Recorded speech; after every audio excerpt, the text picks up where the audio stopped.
Hey you, welcome back. If you're new, my name is Yubi. I use she, they pronouns, and this is You Becoming a Spiritual Journey. In 2020, I experienced what many people call a spiritual awakening, and I had no idea what to expect. In search for answers, I realized no one had documented the behind-the-scenes process of this unknown process. Without giving it a second thought, my friend helped me purchase a camera and create this channel to show people what the healing process looks like when you're determined to get to the other side. The more I recorded, the more comfortable I got speaking up, but mostly I got comfortable speaking my truth. After many tears, heartbreaks, and breakthroughs, I can confidently say this journey has been worth it. Get ready to get triggered as you watch my transformation unfold. This daily video journey is nothing fancy, nothing professional, just real, unedited, secret experiences unleashed for the world to see. All I ask is for you to keep an open mind, listen, observe, and take notes, because as I go through this process, I leave behind breadcrumbs to help you with your healing journey. Are you ready for what's next?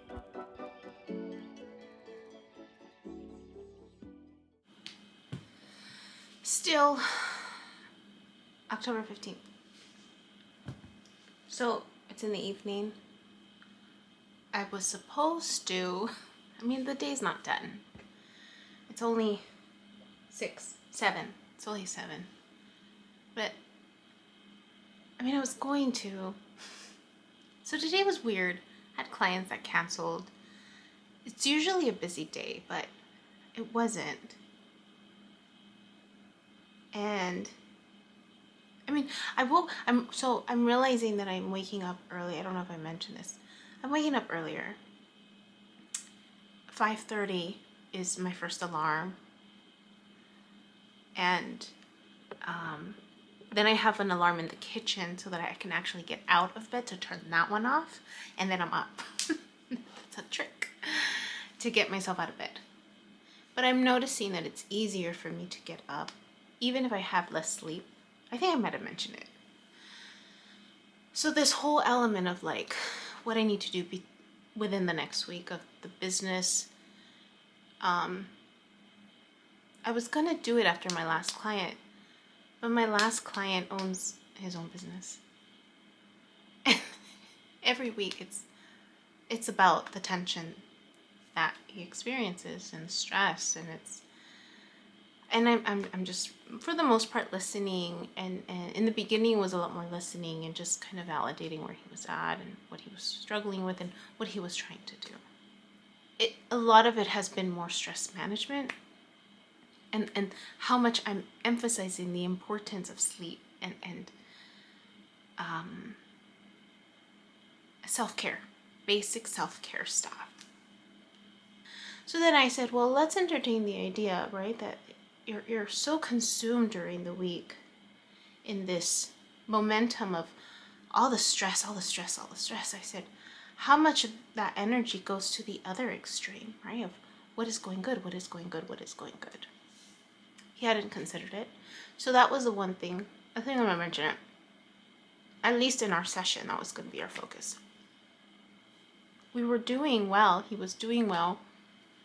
There's been this intentional effort on his part to acknowledge how he's dispersing his energy. Today, we hadn't seen each other in a couple weeks. Cancellations because of his attention to all of these crises. And he's like, no, I really want to meet. And today it was just, the whole, what usually happens right after a long time of not seeing one another, it all comes out. So I didn't realize it until I just walked in. As soon as I was done with that session, I'm like, I need to get out. So I looked outside, I'm like, the sun's not done setting, let me go out for a walk. I realized I hadn't gone to Medicine for Nightmares in a while, so I went.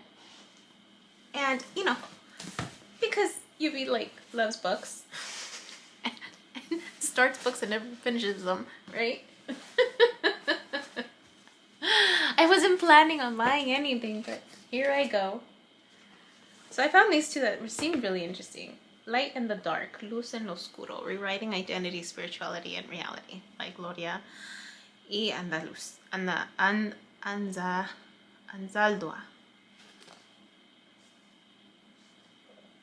A title got my attention. And then this one, Shamanism, Archaic Techniques of Ecstasy. I was curious. So then in the talk, one of the owners was there, and they remembered me, and in the brief conversation, I get nervous. I get nervous around them because I don't know. I have a crush on them. They have beautiful eyes. I think I get lost in their eyes when we talk.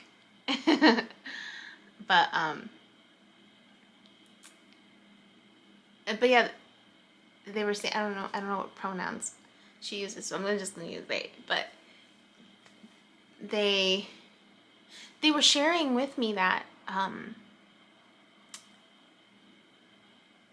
it's gonna be a year. It's gonna be a year that they opened, that they did the owner transfer, and the business thing, and I was like, oh my gosh, like that's right. It's been a year. When is the anniversary? It's November 1st. I was like, oh my gosh, that's like a couple weeks away. And then I'm thinking back to like a year ago. A year ago was when I made them the little signage with the Scrabble pieces, and I'm like, wow. And that was my gift to them for starting for this journey, and the name, and I think it's a great name, and yeah. So anyways, I got the books, went to a grocery store, and I purchased some things, and then I came back. And it wasn't until I got here that I realized, I was like, oh, that's why I didn't want to work on it, because I was needing to just kind of release what I had taken in about my client, and all the business stuff, and the ins and outs, and the challenges with billing, and now I'm over here like, and I need to work on that part for me, right? Oh my gosh, it's 4 minutes left already. Wow. Okay. So anyways, I'm struggling with that.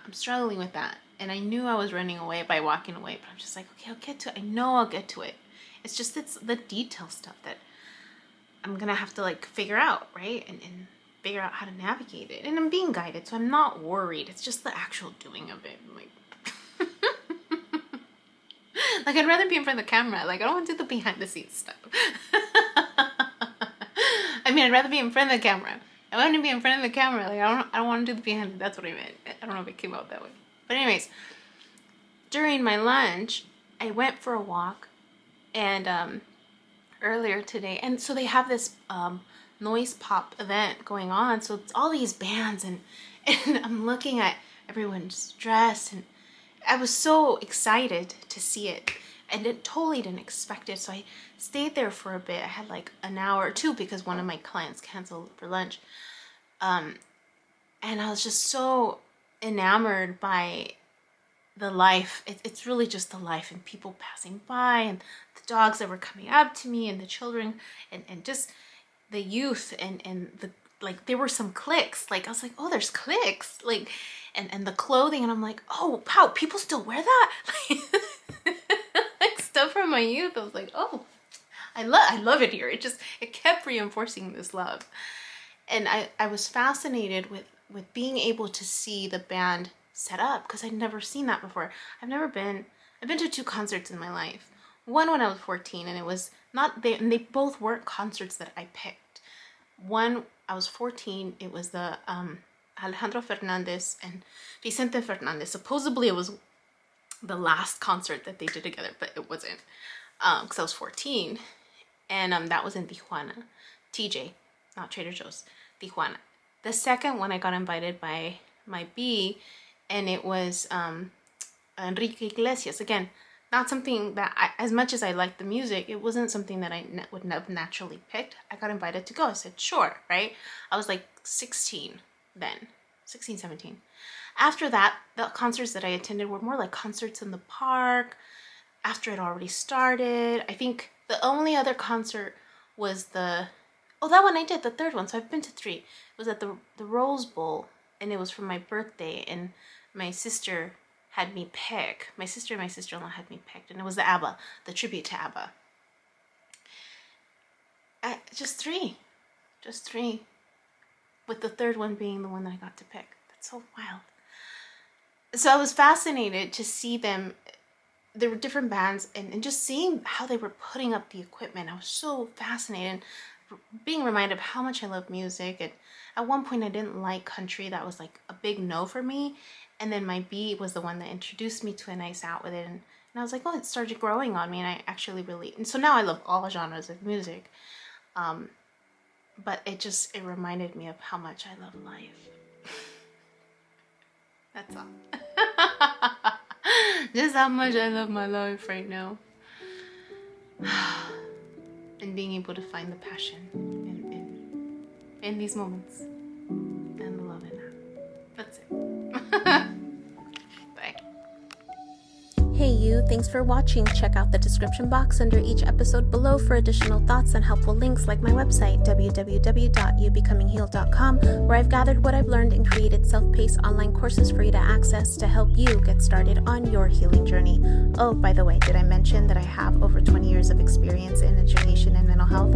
Rest assured these videos are from my past and I'm living on a different timeline. I also offer sessions to answer your questions regarding the courses I've created or to help you figure out your next steps. You can also find me on Instagram and creating side projects like podcast shorts and more on my other YouTube channel that is still a work in progress, but aren't we all?